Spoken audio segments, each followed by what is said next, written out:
गणेशाय नमः। प्यारे भक्तगणों, आज आप सभी श्रवण करेंगे फाल्गुन महीने की बुधवार की व्रत कथा। बुधवार के दिन भगवान गणेश की पूजा की जाती है। आपको बता दें कि बुधवार को भगवान गणेश के अलावा बुध देव की भी पूजा की जाती है। मान्यता है कि बुधवार का व्रत करने से धन धान्य में कमी नहीं रहती। जो भी भक्त बुधवार के दिन श्रद्धा भक्ति के साथ इस व्रत को रखते हैं और इन कथाओं को पूरा श्रवण करते हैं, उसकी सभी मनोकामना गणेश भगवान बुध देव अवश्य पूरा करते हैं। आइए श्रवण करते हैं बुधवार व्रत कथा। पौराणिक ग्रंथों में बुधवार के व्रत की कथा कुछ इस प्रकार है। बहुत समय पहले की बात है कि एक साहूकार का नया नया विवाह हुआ था। उसकी पत्नी मायके गई हुई थी। नया नया विवाह था, नई नई उमंग थी। साहूकार का परिवार भी कुछ खास बड़ा नहीं था। जो रिश्तेदार थे उनके घर बहुत दूर थे। अब साहूकार को अकेलापन खाए जा रहा था। उससे रहा न गया और साहूकार जा पहुंचा ससुराल।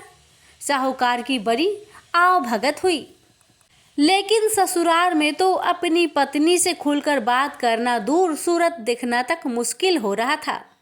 अगले ही दिन साहूकार ने कह दिया कि विदाई की तैयारी कर लीजिए, हमें निकलना है।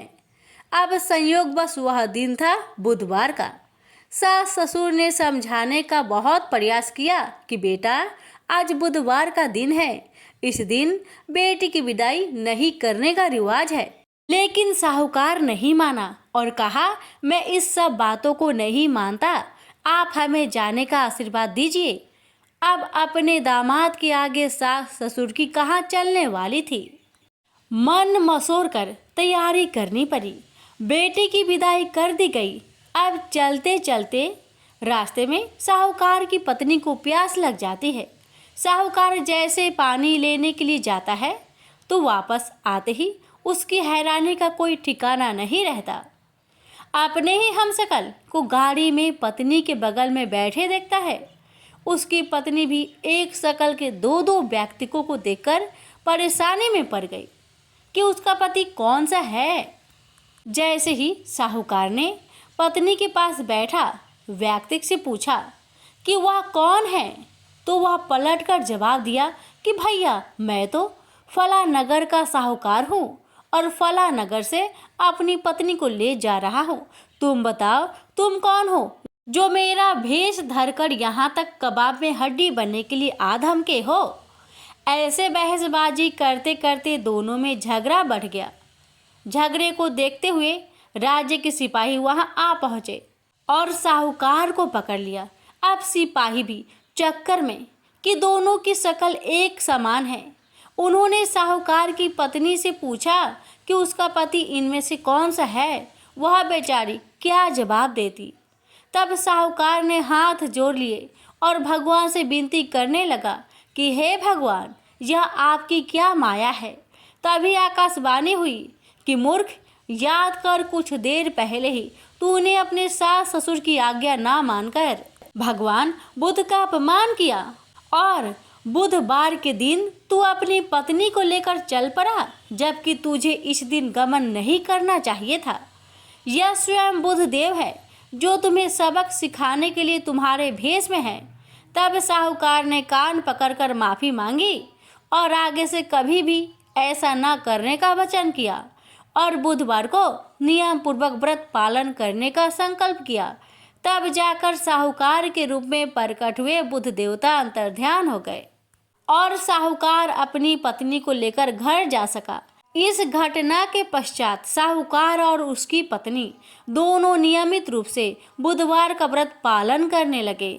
मान्यता है कि जो भी व्यक्ति इस कथा को कहता है या सुनता है या फिर पढ़ता है, उसे बुधवार के दिन यात्रा करने से किसी तरह का दोष नहीं लगता और समस्त सुखों की प्राप्ति होती है। बुध ग्रह की शांति और सर्व सुख के इच्छुक स्त्री पुरुष बुधवार के इस व्रत को कर सकते हैं। ज्ञान, बुद्धि, कार्य, व्यापार आदि में उन्नति के लिए भी बुधवार का व्रत बेहद शुभ और फलदायी माना जाता है। बुधवार के दिन बुध देवता के साथ साथ भगवान गणेश जी की भी पूजा का विधान है। प्रेम से बोलिए बुध देवता की जय। आइए आप श्रवण करते हैं बुधवार गणेश जी की व्रत कथा। जय माता दी। नमस्कार दोस्तों, स्वागत है आप सभी का हमारे YouTube चैनल पर। ओम गणेशाय नमः। आप सभी पर गणेश जी की कृपा, रिद्धि सिद्धि माता की कृपा सदा बनी रहे। प्यारे भक्तगणों, आज मैं आप सभी को सुनाऊंगी गणेश जी की कथा। कथा इस प्रकार है। एक गांव था जिसमें एक सेठ जी अपने परिवार के साथ रहते थे। सेठ जी के गांव के पास के शहर में एक बड़ा व्यापार था। सेठ जी गणेश जी की पूजा श्रद्धा एवं विश्वास से करते थे, जिससे सेठ जी के घर में अन्न धन के भंडार सदा भरा रहता था। उनके जीवन में किसी प्रकार की कोई भी कमी नहीं थी। वह नित्य प्रतिदिन नियमानुसार रोज वो नदी पर नहाने जाते और आकर गणेश जी की पूजा करते थे, उन्हें भोग लगाते थे और फिर स्वयं भोजन करते थे। यह बात सेठानी जी को अच्छी नहीं लगती थी। वो धार्मिक नहीं थी और ईश्वर में इतना विश्वास नहीं रखती थी। एक बार सेठानी जी ने सोचा, यह इतना गणेश जी को मानते हैं, गणेश जी की पूजा करते हैं, इससे होता ही क्या है। आज तो देखती हूँ वो कैसे गणेश जी की पूजा करते हैं। बस सेठानी दिमाग लगाकर अगले दिन जब सेठ जी नदी पर नहाने गए तो सेठानी जी ने गणेश जी की मूर्ति को उठाकर मूर्ति को कपड़े से ढककर बगीचे में जमीन में दबा दिया। जब सेठ जी नदी से नहा कर आए तो घर में देखते हैं कि गणेश जी की मूर्ति तो है नहीं। वह सेठानी से पूछते हैं, मेरी गणेश जी की मूर्ति मंदिर में क्यों नहीं है, कहाँ गया? तो सेठानी जी बोलती है, मुझे नहीं मालूम। सेठ जी गणेश जी को बहुत ढूंढते हैं पर उनकी मूर्ति घर में नहीं मिली। उस दिन सेठ जी गणेश जी का पूजा नहीं कर पाए और न ही उनको भोग लगा पाए। इसके लिए सेठ जी ने अन्न जल का त्याग कर दिया और गणेश जी से प्रार्थना करने लगे, हे प्रभु, लगता है आप मुझसे रुष्ट हो गए हैं और कहीं चले गए हैं। आप अपनी कृपा दृष्टि मुझ पर बरसाइए। हे प्रभु, मुझे दर्शन दीजिए। सेठ जी ने मन ही मन प्रतिज्ञा किया कि जब तक मुझे मेरे गणेश जी नहीं मिल जाते, मुझे दर्शन नहीं देते, मैं तब तक अन्न जल का त्याग करता हूँ। उस दिन पूरा दिन निकल गया। रात्रि में सेठ जी की भक्ति से प्रसन्न होकर गणेश जी भगवान ने सपने में गणेश जी भगवान एक छोटे से चूहे के साथ खेल रहे थे और चूहे को खाने को लड्डू दे रहे थे।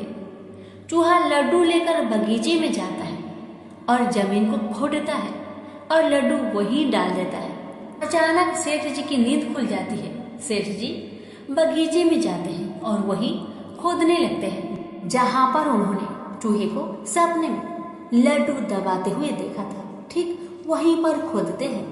गणेश जी की कृपा से, उनके आशीर्वाद से वहीं पर गणेश जी की मूर्ति कपड़े में लिपटा हुआ मिट्टी के अंदर छुपा हुआ था। सेठ जी ने गणेश जी की मूर्ति को प्रणाम करके उन्हें लेकर घर आया और अच्छे से साफ सफाई करके उनकी पूजा की, उन्हें भोग लगाया। देखकर सेठानी ने पूछा, आपको गणेश जी कहाँ मिले? सेठ जी सेठानी जी से सपने की सारी कहानी बताते हैं। वह बात जानकर सेठानी जी को बड़ा आश्चर्य हुआ। सेठानी को मन ही मन श्रद्धा एवं विश्वास से गणेश जी भगवान की भक्त बन जाती है और सेठ जी से कहती है कि मुझसे बड़ा भारी अपराध हो गया है। अब हम दोनों पति पत्नी प्रेम सहित गणेश जी भगवान की आराधना करेंगे एवं उनकी पूजा में कोई भी कमी नहीं आने देंगे। यह सुनकर सेठ जी बड़े प्रसन्न हो जाते हैं और दोनों पति पत्नी गणेश जी भगवान को धन्यवाद करते हैं। जय बोलिए गणेश भगवान की जय, सदा ही जय। प्रभु अपनी अनुकंपा सेठ सेठानी के समान ही हम सभी पर बनाए रखना। कहानी सुनने वालों की सभी मनोकामनाएं पूर्ण करना। श्री गणेश कथा के अनुसार एक बार देवता कई विपदाओं में घिरे थे। तब वह मदद मांगने भगवान शिव के पास गए। उस समय शिव के साथ कार्तिकेय तथा गणेश जी बैठे थे। देवताओं की बात सुनकर शिव जी ने कार्तिकेय व गणेश जी से पूछा कि तुम में से कौन देवताओं के कष्टों का निवारण कर सकता है। तब कार्तिकेय व गणेश जी दोनों ही स्वयं को इस कार्य के लिए सक्षम बताए। इस पर भगवान शिव ने दोनों की परीक्षा लेते हुए कहा कि तुम दोनों में से जो सबसे पहले पृथ्वी की परिक्रमा करके सबसे पहले हमारे पास आएगा वही देवताओं की मदद करने जाएगा। भगवान शिव के मुख से यह वचन सुनते ही कार्तिकेय जी अपने वाहन मोर पर बैठकर पृथ्वी की परिक्रमा के लिए निकल गए, परंतु गणेश जी सोच में पड़ गए कि वह चूहे के ऊपर चढ़कर सारी पृथ्वी की परिक्रमा करेंगे तो इस कार्य में उन्हें बहुत समय लग जाएगा। तभी उन्हें एक उपाय सूझा। गणेश जी अपने स्थान से उठे और अपने माता पिता की 7 बार परिक्रमा करके वापस बैठ गए। परिक्रमा करके लौटने पर कार्तिकेय स्वयं को विजेता बताने लगे। तब शिव जी ने श्री गणेश जी से पृथ्वी की परिक्रमा ना करने का कारण पूछा। तब गणेश जी ने कहा, माता पिता के चरणों में ही समस्त लोक बसा है।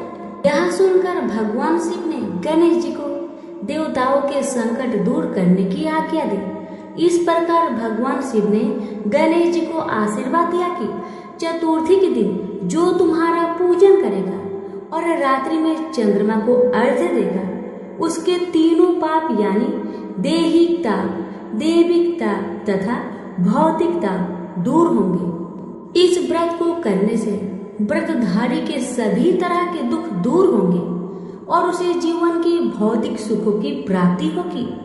चारों तरफ से मनुष्य की सुख समृद्धि बढ़ेगी, पुत्र पौत्र आदि धन ऐश्वर्य की कमी नहीं रहेगी। प्रेम से बोलिए गणेश भगवान की जय, कार्तिकेय जी की जय, उमापति शंकर भगवान की जय। एक बार की बात है कि भगवान गणेश एक बार छोटे बालक का रूप धरकर पृथ्वी पर गए और वहां उन्होंने सोचा कि मैं लोगों का परीक्षा लूंगा, इस धरती पर कुछ धर्म कर्म है भी या नहीं। भगवान गणेश अपने दोनों हाथों में एक एक छोटी चम्मच पकड़कर एक चम्मच में चावल और एक चम्मच में दूध लेकर गांव के सभी घरों में बारी बारी जाकर एक ही बात कह रहे थे कि कोई मेरे लिए खीर बना दो, कि कोई मेरे लिए खीर बना दो। लोग उसकी बात सुनकर उनका मजाक उड़ाते थे। सब गांव वाले उनसे कहते कि ए बुद्धू बालक, क्या कभी एक चम्मच चावल और एक चम्मच दूध से खीर बना है जो तुम घर घर घूमकर चिल्ला रहे हो कि मेरे लिए कोई खीर बना दो, कि मेरे लिए कोई खीर बना दो। ऐसा कह कहकर गांव वाले भेष रूपी गणेश जी का मजाक उड़ा रहे थे। भगवान गणेश गांव वालों की बातें सुनकर आगे बढ़ जाते हैं। ऐसे ही वह पूरे गांव में चलते चलते बालक आखिर में एक बुढ़िया माई के पास पूछते हैं। वहां बहुत से बच्चे खेल रहे होते हैं और बुढ़िया माई बैठी बैठी बच्चों के खेल को देख रही होती है। गणेश जी महाराज ने वहां जाकर कहा, बुढ़िया माई, ये चावल और दूध से मेरे लिए खीर बना दोगी क्या? छोटे से बालक की बातें सुनकर बुढ़िया माई ने हंसकर मजाक करते हुए कहा, बेटा खीर तो मैं बना दूंगी, लेकिन मुझे भी खीर देना होगा। भेष रूपी गणेश जी ने कहा, जरूर अम्मा, आपको मैं जरूर दूंगा, सब बच्चों को भी दूंगा। तुम चिंता मत करो बूढ़ी अम्मा, बस अपने घर में जाओ और जो सबसे बड़ा बर्तन हो उसे बाहर लेकर आओ। बूढ़ी माई ने बच्चे की कहे अनुसार घर के सबसे बड़े बर्तन को लेकर बाहर आए। घर के बने गणेश जी ने कहा, माँ इतनी छोटी सी भिगोनी से क्या होगा, कोई इससे भी बड़ा बर्तन लाओ, उसमें खीर बनाना। बुढ़िया माई फिर से एक बहुत बड़ा बर्तन लेकर आई, उसमें दूध और चावल डलवा दिए और चूल्हे पर खीर बनाने के लिए रख दिया गया। तब खीर में उबाल आने लगा तो बुढ़िया माई ने थोड़ी सी खीर प्याले में निकाल ली, थोड़ी सी ठंडी करके गणेश जी का नाम लेकर भोग लगाकर चखने लगी। खीर तो अति स्वादिष्ट बनी थी। बुढ़िया माई ने बालक से कहा, ले बेटा खीर बन गई है, अब तुम खा लो। उसके बेटे ने कहा, माँ खीर से तो मेरा पेट भर गया, अब आप खाओ और इन सब बच्चों को खिला दो। बुढ़िया माई ने कहा, बेटा तूने खीर तो नहीं खाई, फिर पेट कैसे भर गया? बालक ने कहा, आपने मेरा प्रेम से नाम लेकर दरवाजे के पीछे खड़े होकर खीर खाई थी, उससे मेरा पेट भर गया।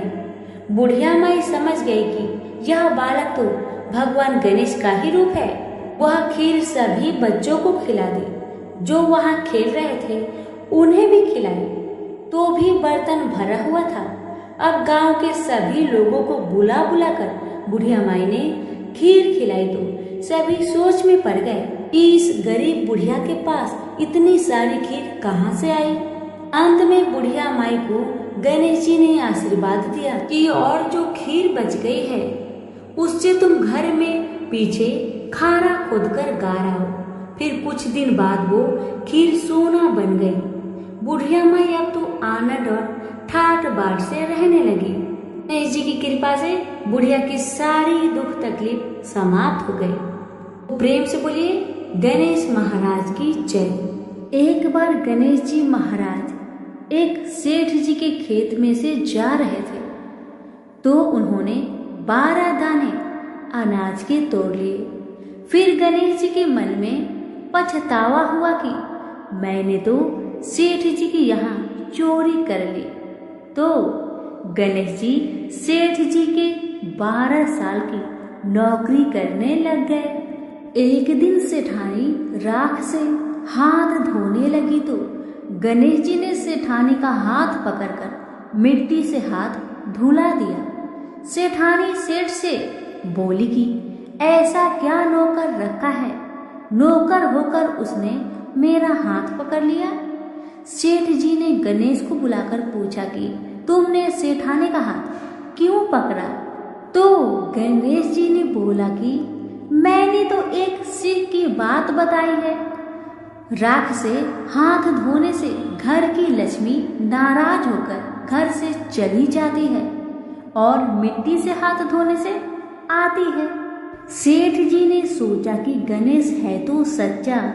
थोड़े दिनों बाद कुंभ का मेला आया। सेठ जी ने कहा, गणेश सेठानी को कुंभ के मेले में स्नान करा के ले आओ। सेठानी किनारे पर बैठकर नहा रही थी तो गणेश जी उनका हाथ पकड़कर आगे डुबकी लगवा लाए। घर आकर सेठानी ने सेठ से कहा कि गणेश ने तो मेरी इज्जत ही नहीं रखी और इतने सारे आदमियों के बीच में मुझे घसीट कर आगे पानी में ले गए।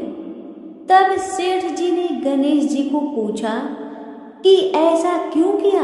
तो गणेश जी ने कहा कि सेठानी किनारे बैठकर गंदे पानी से नहा रही थी तो मैं आगे अच्छे पानी में डुबकी लगवा कर ले आया। इससे अगले जन्म में बहुत बड़े राजा और राजपाट मिलेगा। सेठ जी ने सोचा कि गणेश है तो सच्चा। एक दिन घर में पूजा पाठ हो रही थी, हवन हो रहा था। सेठ जी ने गणेश को कहा कि जाओ सेठानी को बुलाकर ले आओ। गणेश जी सेठानी को बुलाने गया तो सेठानी काली चुनरी ओढ़कर चलने लगी तो गणेश जी ने काली चुनरी फाड़ दी और कहा कि लाल चुनरी ओढ़ के चलो। सेठानी नाराज होकर सो गई। सेठ जी ने आकर पूछा, क्या बात है? तो सेठानी ने बोली कि गणेश ने मेरी चुनरी फाड़ दी। सेठ जी ने गणेश को बुलाकर बहुत डांटा और कहा, तुम बहुत बदमाशी करते हो। तो गणेश जी ने कहा, पूजा पाठ में काला वस्त्र नहीं पहनते हैं, इसलिए मैंने लाल वस्त्र के लिए कहा। काला वस्त्र पहनने से कोई भी शुभ काम सफल नहीं होता है। फिर सेठानी ने सोचा कि गणेश है तो समझदार। एक दिन सेठ जी पूजा करने लगे तो पंडित जी ने बोला कि वो गणेश जी की मूर्ति लाना भूल गया, अब क्या करे? तो गणेश जी ने बोला कि मेरे को ही मूर्ति बनाकर विराजमान कर लो, आपके सारे काम सफल हो जाएंगे। यह बात सुनकर सेठ जी को भी बहुत गुस्सा आया और वो बोले कि तुम तो अब तक सेठानी से ही मजाक करते थे, मेरे से भी करने लग गए। तो गणेश जी ने कहा, मैं मजाक नहीं कर रहा हूँ, मैं सच बात कह रहा हूँ। इतने में ही गणेश ने गणेश जी का रूप धारण कर लिया और सेठ और सेठानी ने ही गणेश जी की पूजा की। पूजा खत्म होते ही गणेश जी अंतर ध्यान हो गए। सेठ सेठानी को बहुत धोखा हुआ और उन्होंने कहा कि हमारे पास तो गणेश जी रहते थे और हमने उनसे इतना काम करवाया। तो गणेश जी ने सपने में आकर सेठ जी को कहा कि आपके खेत से मैं 12 अनाज के दाने तोड़ लिया था, उसी का तो उतारने के लिए मैंने आपके यहाँ काम किया था। गणेश जी की कृपा से सेठ जी के करोड़ों की माया हो गई। हे गणेश जी महाराज, जैसे सेठ जी को दिया वैसा सबको देना, कहते को, सुनते को और सारे परिवार को दे। प्रेम से बोलिए जय श्री गणेश। समय की बात है कि विष्णु भगवान का विवाह लक्ष्मी जी के साथ निश्चित हो गया। विवाह की तैयारी होने लगी। सभी देवताओं को निमंत्रण भेजे गए, परंतु गणेश जी को निमंत्रण नहीं दिया गया। कारण जो भी रहा हो, अब भगवान विष्णु की बारात जाने का समय आ गया। सभी देवता अपनी पत्नियों के साथ विवाह समारोह में आए। उन सब ने देखा कि गणेश जी कहीं दिखाई नहीं दे रहे हैं। तब वे आपस में चर्चा करने लगे कि क्या गणेश जी को नहीं न्योता गया है या स्वयं गणेश जी नहीं आए हैं। सभी को इस बात पर आश्चर्य होने लगा। तभी सबने विचार किया कि विष्णु भगवान से ही इसका कारण पूछा जाए। विष्णु भगवान से पूछने पर उन्होंने कहा कि हमने गणेश जी के पिता भोलेनाथ महादेव को न्योता भेजा है। यदि गणेश जी अपने पिता के साथ आना चाहते हैं तो आ जाए, अलग से न्योता देने की कोई आवश्यकता भी नहीं है। दूसरी बात यह है कि उनको 1.25 मन मूंग, 1.25 मन चावल, 1.25 मन घी और 1.25 मन लड्डू का भोजन दिन भर में चाहिए। यदि गणेश जी नहीं आएंगे तो कोई बात नहीं, दूसरे के घर जाकर इतना सारा खाना पीना अच्छा भी नहीं लगता। इतनी बात तक कर ही रहे थे कि किसी एक ने सुझाव दिया, यदि गणेश जी आ भी जाए तो उनको द्वार पर बनाकर बैठा देंगे कि आप घर का ध्यान रखना। आप तो चूहे पर बैठकर धीरे धीरे चलोगे तो बारात से बहुत पीछे रह जाओगे। यह सुझाव भी सबको पसंद आ गया। तो विष्णु भगवान ने भी अपनी सहमति दे दी। होना क्या था, इतने में ही गणेश जी वहां आ पहुंचे और उन्हें समझा बुझाकर घर की रखवाली करने बैठा दिया गया। बारात चल दी। तब नारद जी ने देखा कि गणेश जी तो दरवाजे पर ही बैठे हुए हैं। तो वे गणेश जी के पास गए और रुकने का कारण पूछा। गणेश जी कहने लगे कि विष्णु भगवान ने मेरा बहुत अपमान किया है। नारद जी ने कहा कि आप अपनी मूषक सेना को आगे भेज दीजिए तो वह रास्ता खोद देगी, जिससे उनके वाहन धरती में धंस जाएगी। तब आपको सम्मान पूर्वक बुलाना ही पड़ेगा। अब तो गणेश जी ने अपनी मूषक सेना जल्दी से आगे भेज दी और सेना ने जमीन पोली कर दी। जब बारात वहां से निकली तो रथों के पहिए धरती में धंस गए। लाख कोशिश करे परंतु पहिए न निकले। सभी ने अपने अपने उपाय किए परंतु पहिए तो नहीं निकले, बल्कि जगह जगह से टूट गए। किसी की समझ में नहीं आ रहा था कि अब क्या किया जाए। तब तो नारद जी ने कहा, आप लोगों ने गणेश जी का अपमान करके अच्छा नहीं किया। यदि उन्हें मनाकर लाया जाए तो आपका कार्य सिद्ध हो सकता है और यह संकट टल सकता है। भगवान शंकर ने अपने दूत नंदी को भेजा और वे गणेश जी को लेकर आए। गणेश जी का आदर सम्मान के साथ पूजन किया। तब कहीं रथ के पहिए निकले। अब रथ के पहिए निकल तो गए परंतु वह टूट फूट गए थे। उन्हें सुधारेगा कौन? पास के खेत में खाती काम कर रहा था, उसे बुलाया गया। खाती अपना कार्य करने से पहले श्री गणेशाय नमः कहकर गणेश जी की वंदना मन ही मन करने लगा। देखते ही देखते खाती ने सभी पहियों को ठीक कर दिया। तब खाती कहने लगा कि देवताओं, आपने सर्वप्रथम गणेश जी को नहीं मनाया होगा और न ही उनका पूजन किया होगा, इसलिए तो आपके साथ यह संकट आया है। हम तो मूर्ख अज्ञानी हैं, फिर भी पहले गणेश जी को पूजते हैं, उनका ध्यान करते हैं। आप लोग तो देवतागण हैं, फिर भी आप गणेश जी को कैसे भूल गए?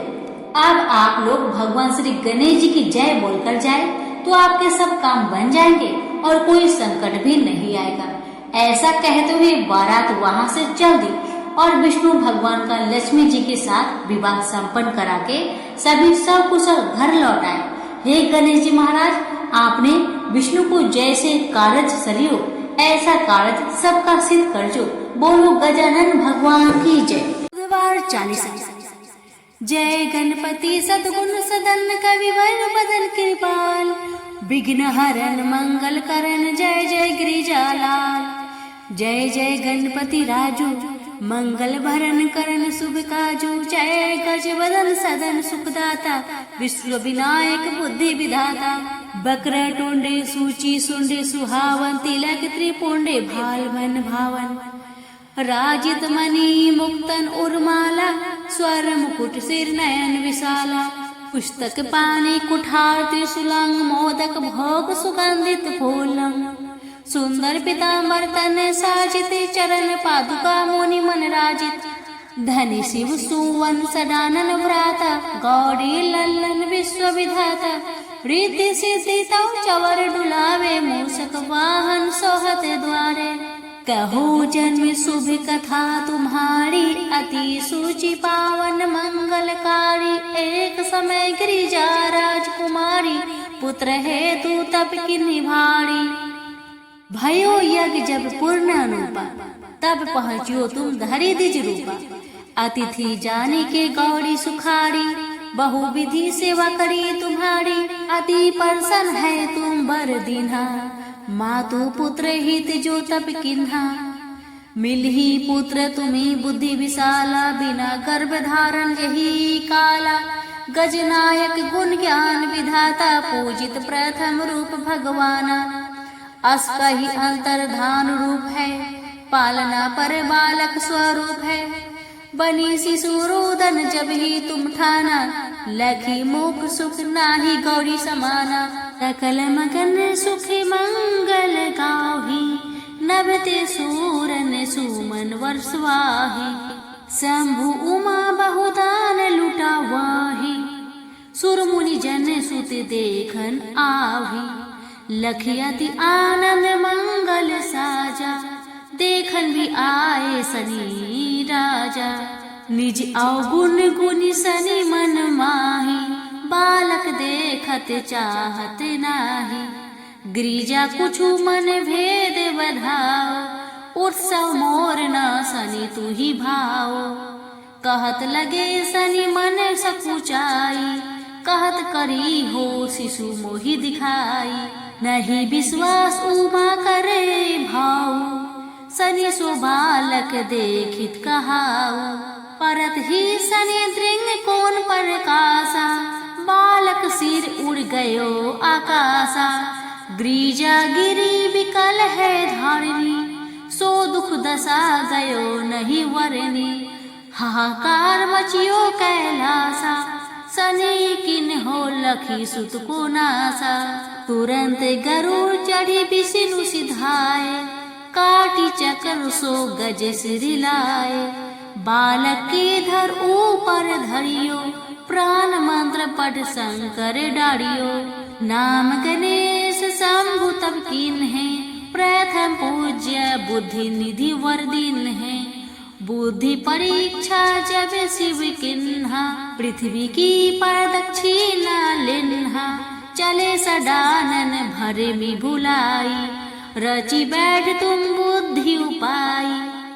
चरण मातु पितु के धर लिन है, तीन के साथ प्रदक्षिणा किन है। धनी गणेश कही शिव ही हरि से, नभते सूरन सुमन बहु बरसे। तुम्हारी महिमा बुद्धि बराई, से सहस मुख सके न गाई। मैं मतिहीन मलिन दुखारी, करहूँ कौन विधि विनय तुम्हारी। भजत राम सुंदर प्रभु दासा, लाख प्रयास ककरा दुर्वासा।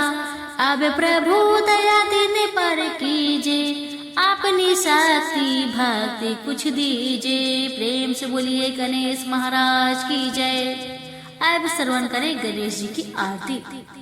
जय गणेश जय गणेश जय गणेश देवा, माता जाकी पार्वती पिता महादेवा। एक दंत दयावंत चार भुजाधारी, माथे सिंदूर सोहे मूस की सवारी। पान चढ़े फूल चढ़े और चढ़े मेवा, लड्डुअन का भोग लगे संत करे सेवा। जय गणेश जय गणेश देवा, माता जाकी पार्वती पिता महादेवा। अंधन को आँख देते कोढ़िन को काया, बाझन को पुत्र देते निर्धन को माया। सूर्य श्याम शरणाय सफल कीजिए सेवा, जय गणेश जय गणेश देवा। माता जाकी पार्वती पिता महादेवा, दीनन की लाज रखो शंभु सुतकारी। कामना को पूर्ण करो जय बलिहारी। प्रेम से बोलिए गणेश महाराज की जय। आरती युगल किशोर की कीजिए, तन मन न्यौछावर कीजिए। आरती योग स्वर की कीजिए, तन मन न्यौछावर कीजिए। गौर श्याम मुख निरखत लीजिए, हरि का स्वरूप नयन हरि पीजिए। रवि शशि कोटि बदन की शोभा, ताही निरखी मेरे मन लोभा।